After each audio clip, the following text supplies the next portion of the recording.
আমি প্রধান উপদেষ্টা বরাবর আমার পদত্যাগপত্র জমা দিয়েছি। মারপিটের কিন্তু ঘটনা ঘটছে, আপনারা দেখতে পাচ্ছেন। তোপের মুখে পড়ে কিন্তু কমিটি ঘোষণা করছে 3 ঘন্টা পর এইভাবে দফা দফায়। শেখ হাসিনা তার নেতাকর্মীদের সাথে মিটিং করে কি কি নির্দেশনা দিচ্ছেন, যদিও অধিকাংশই দেশের বাইরে, তারপর নির্দেশনাগুলো এরকম যে সরকারকে উৎখাত করতে হবে, দেশের পরিস্থিতি খারাপ করতে হবে। আপনাদেরকে ধন্যবাদ প্রায় মধ্যরাতে এখানে আসার জন্য। আমাদের কুমিল্লার ভাষায় একটা কথা আছে যে অল্প পানির মাছ যদি বেশি পানিতে পড়ে তাহলে প্রথমে লটপটাইয়া আওলাই ফেলে। এই স্বাধীন বাংলায় বৈষম্যের ঠাঁই নাই নিয়ে যে বক্তব্য দিয়া বাংলাদেশের জনগণকে নিয়ে এই ছাত্র অভ্যুত্থান ঘটাইছে, সেই অভ্যুত্থানের পর নিজেরাই আরেক শেখ হাসিনা, তারা নিজেরাই এখন হয়ে গেছে সবকিছু ঢাবি। শেখ হাসিনা যেমন বলতো সবকিছু গোপালগঞ্জ টুঙ্গিপাড়া, এখানে সবকিছু। উপদেষ্টা নাহিদ পদত্যাগ করার সাথে সাথে তাকে গণধোলাই দেওয়া হয়েছে এমন একটি ভিডিও ফুটেজ বর্তমান সামাজিক যোগাযোগের মাধ্যমে বিশাল ব্যাপকভাবে ভাইরাল হয়ে ছড়িয়ে পড়ছে। তো বন্ধুরা, যে ব্যক্তিকে মূলত গণধোলাই দেওয়া হয়েছে ওটা কি আদৌ নাহিদ ছিল নাকি ওটা অন্য কেউ ছিল? আবার এদিকে অনেকেই শোনা যাচ্ছে বলতেছে উপদেষ্টা নাহিদ পদত্যাগ করার পরে তার বাড়িতে আগুন। তো বন্ধুরা, এইসব কি সত্য নাকি গুজব তা নিয়ে থাকতেছে আজকের ভিডিওতে বিস্তারিত। সেই সাথে আরো থাকতেছে নাহিদ পদত্যাগ করার বিষয় নিয়ে এই পর্যায়ে আমরা আলোচনা করে বেশ কয়েকটি খুবই গুরুত্বপূর্ণ তথ্য এবং ভিডিও ফুটেজ পেয়েছি, যা আজকের ভিডিওতে সেগুলো এক এক করে ধারাবাহিকলি তুলে ধরব। যদিও আজকের ভিডিওটা কিছুটা লং হতে পারে, তবে ভিডিওতে জানতে পারবেন এমন কিছু গুরুত্বপূর্ণ তথ্য যা জানলে আপনিও ইতিমধ্যে অবাক হতে বাধ্য। যাই হোক বন্ধুরা, ভিডিওতে আজকে আর বেশি কথা বাড়িয়ে আপনাদের মূল্যবান সময়টি আমি নষ্ট করতে চাই না। সরাসরি আজকে আমরা চলে যাব মূল ভিডিওতে, আর সেখানে আজকে আমরা দেখব সত্যি সত্যি কি এই উপদেষ্টা পদত্যাগ করে গণধোলাই খাইছেন নাকি এটা গুজব ছিল। নাহিদ ইসলাম উপদেষ্টার পদ থেকে পদত্যাগ করার পর এখন আলোচনা হচ্ছে যে পরবর্তী তথ্য উপদেষ্টা কে হবে, নাকি বড় ধরনের কোনো রিসাফল হবে। ইতিমধ্যে উপদেষ্টা পরিষদের রিসাফল এবং নতুন তথ্য উপদেষ্টা নিয়ে আলোচনা চলছে, চূড়ান্ত হয়নি, হয়তো 2-1 দিন সময় লাগবে। এখানে এই একজন পদত্যাগ করলেও একটা বড় ধরনের একটা রিসাফল হতে পারে, নতুন কয়েকজন অন্তর্ভুক্ত হতে পারে। এমনকি কেউ কেউ বলছেন যে কয়েকজন উপদেষ্টা তারা নিজে থেকেই পদত্যাগ করতে পারেন। যদি নিজে থেকে পদত্যাগ করেন তাহলে আরেক দফা রিসাফল হবে। কিন্তু উপদেষ্টা পরিষদের কর্মকাণ্ড নিয়ে কাকে কোন দায়িত্বে আনা হচ্ছে এটি নিয়ে রাজনৈতিক মহলের একটি নজর আছে। নাহিদ ইসলাম ছিলেন তথ্য উপদেষ্টা, তিনি প্রযুক্তি উপদেষ্টাও ছিলেন, কিন্তু তথ্য উপদেষ্টাটা খুব গুরুত্বপূর্ণ এই কারণে যে এই মন্ত্রণালয়টি খুবই রাজনৈতিক স্পর্শকাতর। সাধারণত সরকারের স্পোক্স পার্সনকে তথ্য উপদেষ্টা করা হয়। যেমন গত শেখ হাসিনার আমলে সরকারের অনেকগুলো যেই বক্তব্য সেগুলো কিন্তু প্রকাশ পেত হাসান মাহমুদের মুখ থেকে। হাসান মাহমুদ ছিলেন তথ্যমন্ত্রী, পরবর্তী পর্যায়ে ছিলেন মোহাম্মদ আরাফাত। তার মানে শেখ হাসিনার অত্যন্ত আস্থাভাজন দুইজন, পরপর তারা তথ্যমন্ত্রী ছিলেন, আর তথ্য প্রতিমন্ত্রী ছিলেন আরাফাত। তো একইভাবে নাহিদ ইসলাম, যদিও তিনি স্পোক্স পার্সনের মতন ছিলেন না, সেখানে শফিকুল আলমই ছিলেন মূল, তার দপ্তর থেকেই সব কিছুই শফিকুল আলমই বক্তব্য দিতেন সরকারের। কিন্তু এখন সম্ভবত সেই পরিস্থিতিটা একটু পাল্টাতে পারে। যদি মাহফুজ আলম আসেন তাহলে সরকারের মূল মুখপাত্র হয়তো তিনিই হবেন, এমনটাই সবার ধারণা। মাহফুজ আলম যথেষ্ট পরিমাণ তার রাজনৈতিক বুদ্ধিমত্তা আছে এবং তার একটি প্রভাবও আছে সরকারে এবং ছাত্রদের উপর, এবং যাকে ডক্টর মোহাম্মদ ইউনূস বলেছিলেন মাস্টার মাইন্ড। সেই মাস্টার মাইন্ড যদি তথ্য উপদেষ্টা হয় তাহলে সরকারের অনেকগুলো সিদ্ধান্ত, গুরুত্বপূর্ণ বিষয়গুলো তিনি উপস্থাপন করবেন, এবং তিনি আগে থেকেই তার সাথে একটা সাংবাদিকদের একটা সংযোগ আছে। ফলে সম্ভাব্য আগামী যে তথ্য উপদেষ্টা নাহিদ ইসলামের এই শূন্য পদে হয়তো তাকে দেখা যেতে পারে, আবার নাও দেখা যেতে পারে। কেউ কেউ মনে করছেন যে আসিফ নজরুলও এখানে চলে আসতে পারে, আবার নতুন কয়েকজন তৈরি হচ্ছেন উপদেষ্টা পরিষদে আসতে, এবং কয়েকজন তারা তাদের ক্লান্তি, বিরক্তি বা মতদ্বৈততার কারণে তারা নিজে থেকে সরে যেতে চাচ্ছেন, এমন আলোচনাও কিন্তু আছে। নাহিদ ইসলামের পদত্যাগের পর তার দুই মন্ত্রণালয়, বিশেষ করে তথ্য সম্প্রচার মন্ত্রণালয় কে আসছেন তা নিয়ে আলোচনা শুরু হয়েছে। সাধারণত উপদেষ্টার পদ শূন্য হলে তাৎক্ষণিকভাবে যেসব মন্ত্রণালয়ের দায়িত্ব প্রধান উপদেষ্টার কাছে ন্যস্ত হয়, তিনি উপদেষ্টাদের দপ্তর বন্টন করেন। এখন তার দপ্তরটা ন্যস্ত হয়েছে প্রধান উপদেষ্টার কাছে, এখন প্রধান উপদেষ্টা বন্টন করবেন। প্রধান উপদেষ্টার কার্যালয় সূত্র বলছেন যে উপদেষ্টা পরিষদে আজই দপ্তর পুনর্বন্টনের সম্ভাবনা কম, তবে শীঘ্রই তা হতে পারে। সরকারি একটি সূত্র বলছে, তথ্য ও সম্প্রচার মন্ত্রণালয়ের উপদেষ্টা পদে সরকারের আরেক উপদেষ্টা মোহাম্মদ মাহফুজ আলম আসতে পারেন বলে আলোচনা হচ্ছে, তবে চূড়ান্ত সিদ্ধান্ত হয়নি। মাহফুজ আলম গত বছরের 10ই নভেম্বর উপদেষ্টা হিসেবে শপথ নেন, তবে তিনি কোনো মন্ত্রণালয়ের দায়িত্বে ছিলেন না। এর আগে অন্তর্বর্তী সরকার গঠনের 20 দিনের মাথায় 28শে আগস্ট প্রধান উপদেষ্টার বিশেষ সহকারী হিসেবে তাকে নিয়োগ দেওয়া হয়েছিল। ঢাকা বিশ্ববিদ্যালয় আইন বিভাগ থেকে স্নাতক করেছেন তিনি। যাক, অত্যন্ত বুদ্ধিমান তিনি এবং মেধাবী। মাহফুজ আলমকে হয়তো ধারণা করা হচ্ছে যে তাকেই তথ্য উপদেষ্টা করা হতে পারে, তবে এর ব্যতিক্রমও হতে পারে, যেটা আগেই বলেছি যে একটা বড় ধরনের একটা রদবদলের মধ্য দিয়ে পুরো বিষয়টি হয়তো যথেষ্ট পরিবর্তন হবে, তখন বোঝা যাবে। তবে সেটা আজকে কালকের মধ্যেই হবে, আজকে হয়তো না হতে পারে, কাল পরশুর মধ্যে হবে বলে বিভিন্ন সূত্র। দেশে ইদানিং মধ্যরাতের নাটক অনেক বেড়ে গেছে। কদিন আগে, দুদিন আগেই স্বরাষ্ট্র উপদেষ্টা মধ্যরাতে প্রায় ফজরের সময় নাটক করলেন, সংবাদ সম্মেলনের নাটক। এবার তার দেখা দেখি ছাত্র উপদেষ্টা আসিফ মাহমুদ সজীব ভূঁইয়া তিনিও এবার প্রায় তাহাজ্জতের সময় এই নাটক করলেন। গত রাতে তিনি তেজগাঁতে বিজয় সরণিতে সাংবাদিকদের ডেকে নিয়ে কি বললেন, কি নতুন তথ্য দিলেন, সেটা খুব একটা বোধগম্য হলো না। এরকম নাটকের মাঝেই অন্যদিকে ভারত থেকে শেখ হাসিনা ফিরছেন বাংলাদেশে, এই খবরটা ছড়িয়ে পড়ছে। কি হচ্ছে আদতে সব মিলিয়ে, বিশেষ করে সেনাপ্রধানের বক্তব্যের পরে কি ঘটতে যাচ্ছে, সেই আলোচনাই করব এই ভিডিওতে। থাকবেন পলিটিক্স টিভির নিয়মিত আয়োজনে।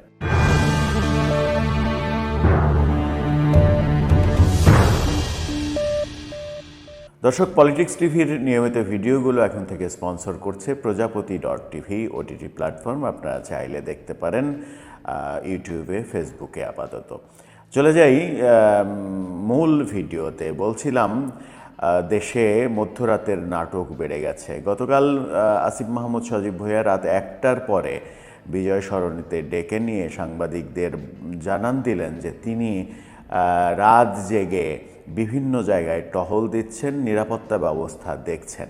তিনি কেন টহল দিচ্ছেন, তিনি কেন নিরাপত্তা ব্যবস্থা দেখছেন, স্বরাষ্ট্র উপদেষ্টা কোথায়, তিনি কেন ব্রিফ করছেন না, এই প্রশ্নের উত্তরে তিনি বলছেন তিনিও ব্যস্ত আছেন, তিনিও ঘুরছেন, তিনিও বসে নেই। ঘুরছেন ঠিকই, কিন্তু ঘোরার পরে কি হচ্ছে? স্বরাষ্ট্র উপদেষ্টা যে দুদিন আগে যে ব্রিফিং দিলেন মধ্যরাতে, রাত 3টার পরে, শেষ রাতে, মধ্যরাতে তো নয়, শেষ রাতে, তারপরে তিনি বললেন যে কালকে থেকে দেখবেন অবস্থার কিভাবে পরিবর্তন হয়, সব কিছু ঠিকঠাক করে দেব। তারপরে কি অবস্থা ঠিকঠাক হয়েছে? তারপরে দেশে অন্তত সংবাদ মাধ্যমেই খবর এসেছে অন্তত 12 থেকে 15টি বিভিন্ন ঘটনা। টাঙ্গাইলে স্কুল ছাত্রদের পিকনিক বাসে, 4টি বাসে একসাথে ডাকাতির ঘটনা ঘটেছে এবং ছাত্রদের কাছ থেকে সব কিছু কেড়ে নেওয়া হয়েছে।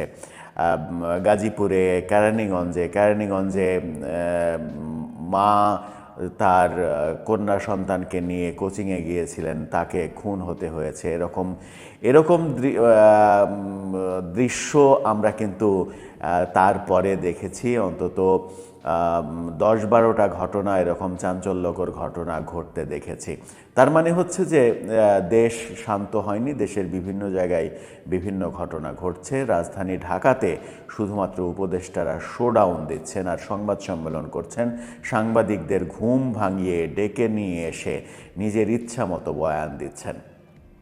এদিকে পুলিশের ডিএমপি কমিশনার তিনি বলেছেন অপরাধ আগেও হয়েছে, অপরাধ বিভিন্ন সময় হতেই পারে, এরকম নানা রকমের গাণিতিক সংজ্ঞা তিনি দেওয়ার চেষ্টা করেছেন। আসিফ মাহমুদ সজীব ভাইয়া বলেছেন যে গত 6 মাসে বড় অপরাধ কমেছে, এখন নাকি বড় অপরাধ হয় না, এখন ছিনতাইয়ের মতো ছোট অপরাধ হয়। মানে ছিনতাইকে তিনি ছোট অপরাধ হিসেবে বেশ তুচ্ছ তাচ্ছিল্য করলেন। আসিফ মাহমুদ সজীব ভূঁইয়াকে কি স্বরাষ্ট্র উপদেষ্টার দায়িত্ব দেওয়া হচ্ছে? তারই কি ড্রেস রিহার্সেল করছেন তিনি? তিনি মানে আইন শৃঙ্খলা বিষয়ক কমিটির সদস্য সচিব। আসিফ মাহমুদ সজীব ভূঁইয়ার মতো একজন সদ্য ছাত্রত্ব শেষ করা একজন তরুণ যুবকের আইন শৃঙ্খলা বিষয়ক কী এমন জ্ঞান থাকতে পারে যে যাকে রাষ্ট্রের আইন শৃঙ্খলা বিষয়ক কমিটির সদস্য সচিব করা হবে, সেটা একটা বড় প্রশ্ন। আর কি কোনো যোগ্য লোক ছিলেন না সরকারে, নাকি এই ব্যাপারটা বোঝার মতো আর কেউ নেই, সেই প্রশ্ন উঠছে। সেই প্রশ্ন যখন উঠছে তখন সেনাবাহিনীর সেই ভাষণটা বারবার প্রতিধ্বনিত হচ্ছে। বিশেষ করে গত রাতে আসিফ মাহমুদ সজীব ভূঁইয়া যেটা করলেন সেটা সেনাবাহিনী প্রধানের বক্তব্যের পরের অ্যাকশান মানে রিয়াকশান, এমনটাও অনেকে মনে করছেন সেনাপ্রধান একটা ধাক্কা দিলেন, তারপরে সরকার একটু নড়ে চড়ে বসে একটু শোডাউন দিতে হয় তাই শোডাউন দিলেন, কিন্তু কাজের কাজ আদৌ কিছু হচ্ছে না। কাজের কাজ যখন হচ্ছে না তখন নানা রকমের গুজব গুঞ্জন কিন্তু ছড়িয়ে পড়ার আশঙ্কা রয়েছে। এই যেমন ভারত থেকে বিভিন্ন ধরনের খবর আসছে। ভারতীয় একজন সাংবাদিক বলছেন যে শেখ হাসিনা ফিরছেন। শেখ হাসিনা ভারতের নিরাপত্তা উপদেষ্টা অজিত দোভাল এবং বাংলাদেশের সর্বোচ্চ পর্যায়ের একজন ব্যক্তির সঙ্গে গতকাল রাতে নাকি ভিডিও কনফারেন্সে কথা হয়েছে এবং ভিডিও কনফারেন্সে কথা হওয়ার পরে সিদ্ধান্ত হয়েছে শেখ হাসিনা 26শে মার্চের আগে কোনো একটা সময় 22 থেকে 25 মার্চের মধ্যে কোনো একদিন শেখ হাসিনা দেশে ফিরবেন। তার আগে নাকি দেশে ফেরার মতো সমস্ত কিছু রেডি করা হবে।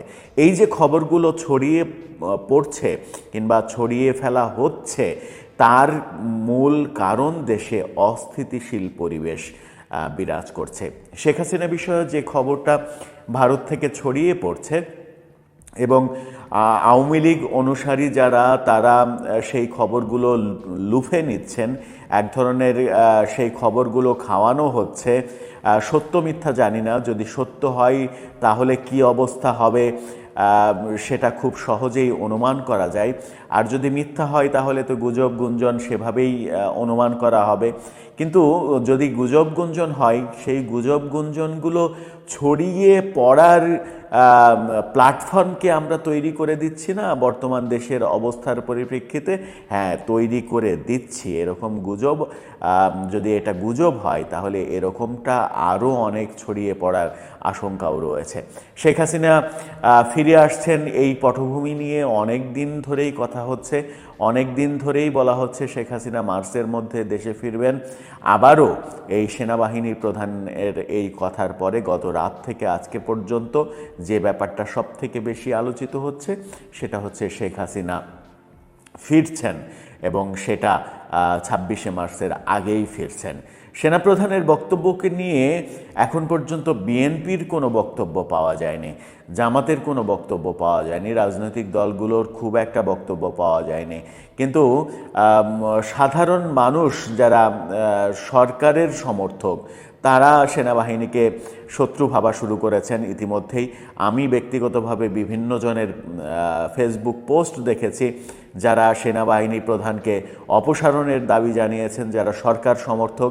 আবার যারা আওয়ামী লীগ সমর্থক, তারাও সেনাবাহিনীর প্রধানকে খুব একটা যে পজিটিভ ভাবছেন সেটাও বলা যাবে না। তারা অজুহাত সামনে নিয়ে আসছেন যে সেনাপ্রধান এতদিন কোথায় ছিলেন, এত পরে কেন এরকম বোল্ডলি কথা বলতে হলো তাকে। এর আগে যখন 32 নম্বরের বাড়ি বুলডোজার দিয়ে গুড়িয়ে দেওয়া হলো, সেখানে সেনা সদস্যরা গেলেন, সেনা সদস্যদের ভুয়া ভুয়া ধ্বনি দেওয়া হলো, ভুয়া ভুয়া ধুয়োতে তাদেরকে সেখান থেকে সরে যেতে বাধ্য করা হলো, তখন সেনাপ্রধান কেন চুপ ছিলেন? আজকে সেনাপ্রধান এই কথা বলছেন, তার আগেই তো তার এরকম অবস্থান নেয়ার কথা ছিল। সব মিলিয়ে অবস্থা যে খুব একটা স্বাভাবিক। গতরাতে আমরা শুনেছি যে সরকারের বিশেষ বৈঠক হয়েছে। আসিফ মাহমুদ সজীব ভুঁইয়ার এই সংবাদ সম্মেলনও একটা বার্তা দেয় যে সেই বৈঠকের পরেই তিনি হয়তো রাস্তায় বেরিয়েছেন, বেরিয়ে দুই একটা জায়গায় ঘুরে তার মনে হয়েছে যে আমি যে ঘুরছি এটা তো সাংবাদিকদের জানাতে হবে, তিনি মধ্যরাতেই জানাতে হবে। ব্যাপারটা মধ্যরাতে জানালে একটু টান টান উত্তেজনার ব্যাপার কাজ করে, সিনেমাটিক একটা ব্যাপার কাজ করে। সেই তারুণ্যের উত্তেজনা নিয়ে তিনি সেটাই করেছেন, সেটাই হয়তো আরও চলতে থাকবে। এই মধ্যরাতের নাটক হয়তো আরও চলতে থাকবে। কিন্তু সেই নাটক থেকে আমরা যে কোনো ভালো কিংবা পজিটিভ নতুন কোনো তথ্য পাবো সেরকম তথ্য কিন্তু পাচ্ছি না। সেই একই বক্তব্য, একই কথা বারবার বলা হচ্ছে। এর বাইরে নতুন কোনো বক্তব্য কিংবা নতুন পরিস্থিতির যে উন্নতি হওয়া সেই ব্যাপারগুলো কিন্তু আমরা দেখছি না। দর্শক, আপনার কি মনে হয় সব মিলিয়ে শেখ হাসিনার ফিরে আসার ব্যাপারটা যে আবার ছড়িয়ে পড়েছে এবং সেটা 26শে মার্চের আগেই, সেই ব্যাপারে আপনার মতামত কি? এটা কি গুজব, গুঞ্জন নাকি সত্যি? আপনার মতামত জানিয়ে শীঘ্রই আওয়ামী লীগের একটা বড় অংশকে ক্ষমা করে দেওয়া হচ্ছে বা ক্ষমা করে দেওয়ার উদ্যোগ নেওয়া হচ্ছে একটা প্রক্রিয়ার মধ্য দিয়ে। অবাক হচ্ছেন? এটাই সত্য। আপনার মন্তব্য করে জানাবেন যে আপনি এর সাথে একমত কিনা। আমি ব্যক্তিগতভাবে একমত। এটা একটা সুন্দর উদ্যোগ যে হ্যাঁ, আওয়ামী লীগের মধ্যে যারা ক্লিন ইমেজের, যারা সরাসরি গণহত্যার সাথে কিংবা কোনো ফৌজদারি অপরাধের সাথে জড়িত নয়, তারা যদি একটা কমিশনের মধ্য দিয়ে, একটা প্রক্রিয়ার মধ্য দিয়ে, ট্রুথ কমিশন বা বিভিন্নভাবে হতে পারে, তারা যদি ক্ষমা চায়, অবশ্যই ক্ষমা চাইতে হবে। আওয়ামী লীগের একজন নীরব সমর্থক হলেও তাই ক্ষমা চাইতে হবে, তারপরে তাকে ক্ষমা করে দেওয়া হবে এবং অন্য যে কোনো রাজনৈতিক দল সে করতে পারবে, নির্বাচন করতে পারবে। আমি এর সাথে শতভাগ একমত। কেন একমত? আমরা চাই আওয়ামী লীগ বাংলাদেশে আর ফিরে না আসুক, আওয়ামী লীগ চিরস্থায়ীভাবে নিশ্চিহ্ন হয়ে যাক, এটা চাই। এই জন্য অবশ্যই আওয়ামী লীগকে নিষিদ্ধ করতে হবে। কিন্তু দেখেন, আপনি যদি আওয়ামী লীগকে নিষিদ্ধ করেন এবং আওয়ামী লীগের যে লক্ষ লক্ষ লোক আছে, নেতাকর্মী আছে, তাদের মধ্যে সবাইকে তো আর ফাঁসি দেবেন না, আর জেল দিবেন না। একটা অংশ সমাজে ঘুরে বেড়াবে, তাদের টাকা পয়সা থাকবে, চাকরি থাকবে, তারা আবার অন্য নামে বা কোনো না কোনোভাবে সেই আওয়ামী চেতনা কিংবা মুজিববাদ ধারণ করে রিউনাইট হওয়ার চেষ্টা করবে। নিষিদ্ধ করে একটা দলকে পুরোপুরি নিশ্চিহ্ন করা যায় না। ফর দি টাইম বিং রাজনৈতিক কিছু কার্যক্রম থেকে তাদের ফিরিয়ে রাখা যায়। যেমন জামাত ইসলামের কথা ভিন্ন, তারা একটা আদর্শ ভিত্তিক দল। যে কোনো দলকে শুধু নিষিদ্ধ করে নিশ্চিহ্ন করে দেওয়া যায় না। এজন্য ওই পার্টির যারা অপরাধী নয় তাদের বিষয়ে আপনাকে একটা সিদ্ধান্ত নিতে হবে। এখন আওয়ামী লীগ নিষিদ্ধ হবে, আওয়ামী লীগের মধ্যে যারা অপরাধী তাদের জেল ফাঁসি হবে, কিন্তু যারা অপরাধী না, অবশ্যই লক্ষ লক্ষ লোক রয়েছে যাদের বিরুদ্ধে সুনির্দিষ্ট কোনো অভিযোগ নেই, তারা কি করবে? তাদের বিরুদ্ধে আপনি একটা সিদ্ধান্ত না নিলে তারা আবার আওয়ামী লীগ করবে, খুঁজবে। এর জন্য আমি মনে করি এই উদ্যোগ যথাযথ। জাতিসংঘ থেকে শুরু করে আরও নানান উন্নয়ন সহযোগীরাও এই প্রস্তাব দিচ্ছে যে না, আওয়ামী লীগের যারা অপরাধী, আওয়ামী লীগ নিষিদ্ধ করা হবে, আওয়ামী লীগের যারা অপরাধী তাদের বিচারের আওতায় আনা হবে, আর যারা অপরাধী না তারা ক্ষমা চেয়ে অন্য রাজনৈতিক দলে জয়েন করবে। এই সুযোগটা দেওয়া উচিত, আমি এর সাথে একমত। কেন? ওই লোকগুলো যদি অন্য রাজনৈতিক দলে জয়েন করে তাহলে আওয়ামী লীগ আর দাঁড়াতে পারবে না, আওয়ামী লীগ স্থায়ীভাবে নিশ্চিহ্ন হয়ে যাবে। আর ওই লোকগুলোকে যদি আপনি আউট করে দেন তাহলে তারা কোনো না কোনোভাবে আবার ইউনাইটেড হবে, এর মানে আবার আওয়ামী লীগ আসবে। এই জন্যে ওই লোকগুলোকে যদি বিএনপি, জামাত, যে দলে তাদের ভালো লাগবে সে দলে যাবে, ছাত্রদের দল হতে পারে, বিভিন্ন দলে যায়, তাহলে আওয়ামী লীগ বলতে আর কেউ বাংলাদেশে থাকবে না। এবং এমনকি শেখ হাসিনার নাম নেওয়ার মতো কেউ থাকবে না। প্রত্যেক নিরপরাধ আওয়ামী লীগকে কোনো না কোনোভাবে অন্য কোনো দলের সাথে সম্পৃক্ত হওয়ার অধিকার বা সুযোগ দিতে হবে তাদের পছন্দ মতো। এর সাথে আমি একমত। আপনারা কেন একমত বা একমত না এটা জানাবেন। ইত্তেফাকের একটা রিপোর্ট, গণহত্যায় নেই আওয়ামী লীগের এমন নেতা পাবেন ক্ষমা। হ্যাঁ, যে কোনো পদধারী হতে পারেন, গণহত্যার সাথে জড়িত নয়, এর ক্ষমা পাবেন, ক্ষমা করে দেওয়া উচিত এবং অন্য রাজনৈতিক দল করার সুযোগ দেওয়া উচিত, যাতে আওয়ামী লীগ আর ঘুরে দাঁড়াতে না পারে। কারণ এই লোকগুলো যদি অন্য, এই ক্লিন ইমেজের লোকগুলো যদি না থাকে আওয়ামী লীগে, ক্ষমা পেয়ে আর ক্ষমা পাবে কি এমনি এমনি? নিঃসন্দেহে কোনো কন্ডিশনের ভিত্তিতে তারা আওয়ামী লীগ আর করতে পারবে না। এইসব শর্তে এই লোকগুলো চলে গেলে আওয়ামী লীগ আর দাঁড়াতেই পারবে না। অতএব এটা উচিত। জাতিসংঘের দিক থেকে আছে প্রস্তাব, এই ট্রুথ কমিশন গঠন করা বা এই রিকনসিলিয়েশন, মানে এরকম একটা প্রস্তাব জাতিসংঘের দিক থেকে আছে, ইটস গুড। অভ্যুত্থানের ছাত্র নেতৃত্ব একমত, আমি একমত। অলরেডি উপদেষ্টা আসিফ এরকম ইঙ্গিত দিয়েছেন যে ক্ষমা চেয়ে তারা নির্বাচনে অংশগ্রহণ করতে পারবে, আই ওয়েলকাম ইট। পরামর্শ দিয়েছেন উন্নয়ন সহযোগীরাও। বিএনপি রাজি নয়, ভিন্ন সন্দেহ দলটি। দেখেন, বিএনপি তো অলরেডি আওয়ামী লীগকে নিয়েছে এবং এটা একটা বিতর্কিত প্রক্রিয়া। আওয়ামী লীগের লোকজন গোপনে বা বিভিন্নভাবে তারা বিএনপিতে যোগদান করছে টাকা পয়সা দিয়ে, এটা একটা অবৈধ প্রক্রিয়া। তার চাইতে বরং স্বচ্ছতার ভিত্তিতে হোক, যে যে দল পছন্দ করবে সেই দলে যাবে, এখানে সন্দেহের তো কিছু না, এটা তো ওপেন একটা প্রক্রিয়া। কারণ বিএনপির ভয় এই কারণে যে একটা বড় অংশ বিএনপিতে যাবে না, কারণ টাকা পয়সা দিয়ে বিএনপিতে গেলে আবার বিএনপির মধ্যে এমনিতেই 14 গ্রুপ, অতএব বিএনপিতে যে লাভ কি? অতএব আওয়ামী লীগের লোকজন ক্ষমা পেয়ে অন্য দলে যোগদান করার সুযোগ থাকলে হয়তো বা একটা বড় অংশ বিএনপিতে যাবে না, এই ভয়ে বিএনপি সন্দেহ করছে। কিন্তু সন্দেহ করলে কিছু করার নেই, এটাই বাস্তবতা। নইলে এই যে মাঝে মাঝে গৃহযুদ্ধের কথা বলেন, আওয়ামী লীগের লোকজনের বিষয়ে একটা সিদ্ধান্ত না দিলে তারা তো অবরোধ ঘটাতে পারে। অতএব তাদেরকে মেন স্ট্রিমিং করতে হবে, স্বাভাবিকভাবে আনতে হবে। আর অপরাধীদের বিষয়ে নো টলারেন্স, একেবারেই ছাড় দেওয়ার সুযোগ নেই। গুম খুনে জড়িতরা ছাড় পাবে না। জামাত ইসলামী চায় দায়ীদের চিহ্নিত ও বিচার আগে। হ্যাঁ, দায়ীদের চিহ্নিত বিচার এটা তো করতেই হবে। তারপরে যারা বাকি থাকবে সেটা রিসেন্ট হতে হবে বা কয়েক মাসের মধ্যে হতে হবে, এটাও জরুরি মনে করছি না। চিহ্নিত এর জন্য কমিশন গঠন করতে হবে, চিহ্নিত বিচার করা এটা তো হবেই। এর মানে জামাতেরও সায় আছে একটু লেটে হলেও, যে না আওয়ামী লীগের লোকজনকে ক্ষমা করে, ক্ষমা চাইলে তারা বিভিন্ন দলে বা জামাতে আসতে চাইলেও নিবে, এটা হওয়া উচিত। অনেক প্রস্তাব এসেছে, বিশেষ করে বিদেশি উন্নয়ন সহযোগী ও জাতিসংঘের বিভিন্ন সংস্থা থেকে। আসিফ নজরুল কথা বলেছেন, মানে এরকম একটা উদ্যোগ হতে পারে, এটা চমৎকার একটা সমাধান আমি মনে করি। আমাদের সামাজিক বিভেদ, হানাহানি, আওয়ামী লীগ আবার ফিরে এসে এই করবে সেই করবে, মানে এই বিষয়গুলোর আর সুযোগ থাকবে না। মুজিববাদ স্থায়ীভাবে বাংলাদেশ থেকে হারিয়ে যাবে এবং এতে আওয়ামী লীগের লোকজনও, আওয়ামী লীগ এমন কোনো আদর্শ নয় যে অ্যাট এনি কস্ট এটা ছাড়বে না। এটা বামপন্থী বা কমিউনিস্ট পার্টি বা ইসলামী দল বা মাওবাদী এরকম না যে তারা অন্য দলে গেলেও তারা ওই আওয়ামী লীগের এজেন্ডা, আওয়ামী লীগের এরকম কোনো এজেন্ডা নেই। আওয়ামী লীগের এজেন্ডা হচ্ছে পাওয়ার পলিটিক্স। অথবা আওয়ামী লীগ শক্তিশালী না থাকলে আওয়ামী লীগের কোনো আদর্শ নেই, এমনিতেই নিশ্চিহ্ন হয়ে যাবে। অনেক কথা এসেছে আর অনেকের বক্তব্য এসেছে। জুলাই গণহত্যা, গুম, খুন সহ মানবতা বিরোধী অপরাধে জড়িত নন এমন আওয়ামী লীগ নেতারা ক্ষমা চাইলে রাজনীতিতে ফেরার সুযোগ পেতে পারেন। জাতিসংঘের মানবাধিকার সংস্থা সহ বিভিন্ন উন্নয়ন সহযোগী প্রস্তাবে এরকম চিন্তাভাবনা করছে অন্তর্বর্তী সরকার। এটা বাস্তবায়ন না করা হলে আওয়ামী লীগ ফিরে আসবে, এটা অনিবার্য। অতএব এটা একটা সুন্দর প্রস্তাব।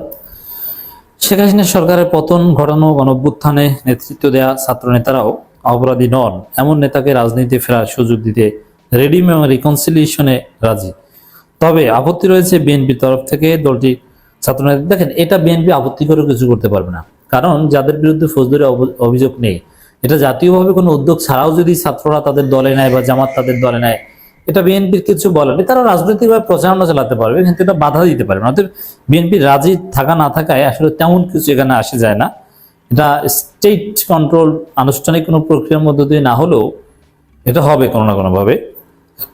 জামাত ইসলামের ভাষ্য, আগে দায়ীদের চিহ্নিত বিচার করা হোক, তারপর ক্ষমা হতে পারে। একাধিক রাজনৈতিক সূত্র জানিয়েছেন ক্ষমার সুযোগ দিয়ে আওয়ামী লীগকে স্থায়ীভাবে বিভক্ত করার চেষ্টা রয়েছে। এটাই উচিত। এটা আওয়ামী লীগকে বিভক্ত করে আওয়ামী লীগকে ধ্বংস করতে হবে, এটা খোলামেলা বলছি।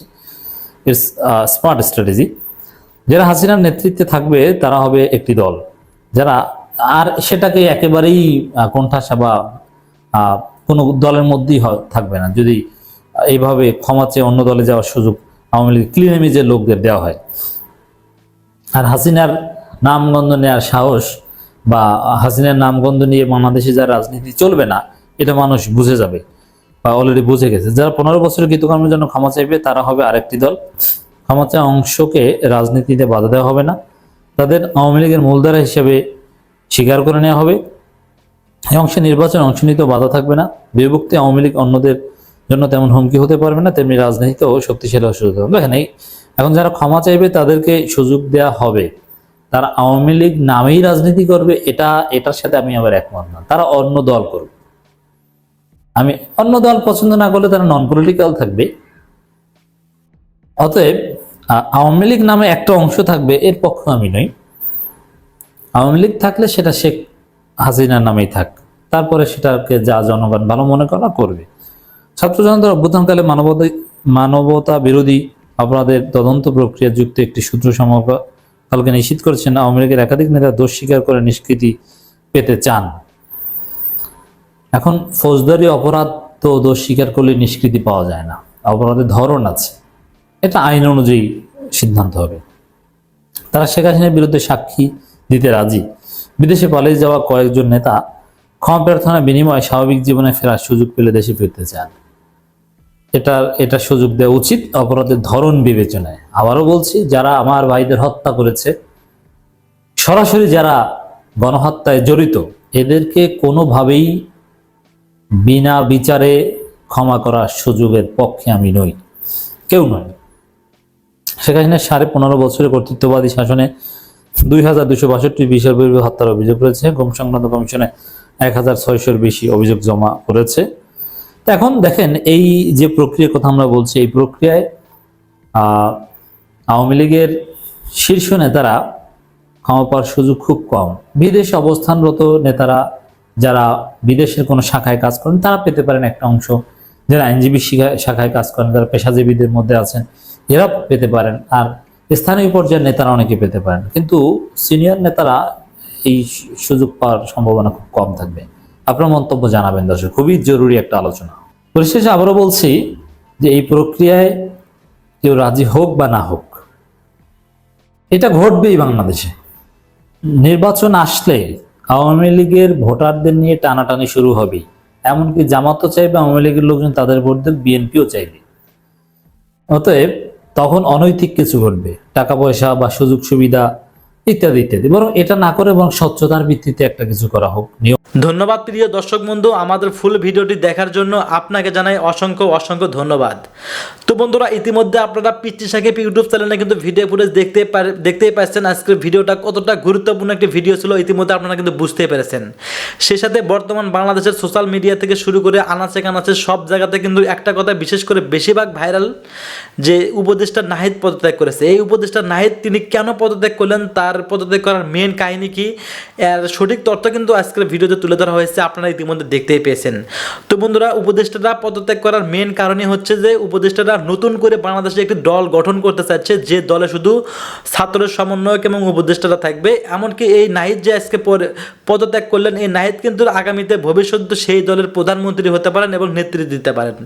ইতিমধ্যে এমন কিছু শোনা যাচ্ছে যা ইতিমধ্যে ছাত্র সমন্বয়ক হাসনাত আবদুল্লাহ এবং সাজিদ আলম তারা কিন্তু এটা কিন্তু প্রকাশ করেছে। সাজিদ আলম আরও জানান যে 28শে ফেব্রুয়ারি আমরা খুব শীঘ্রই আমাদের নতুন দলের নামকরণ করেছি, সেটা আমরা প্রকাশ করব। তো বন্ধুরা, এই পর্যায়ে আপনাদের মূল্যবান মতামত অবশ্যই আমরা কামনা করছি। আর এমন নিত্য নতুন আপডেট খবর সবার আগে পেতে চাইলে এখনই আমাদের এই পিচ্চি সাকিব ইউটিউব চ্যানেলটি সাবস্ক্রাইব করুন। ধন্যবাদ।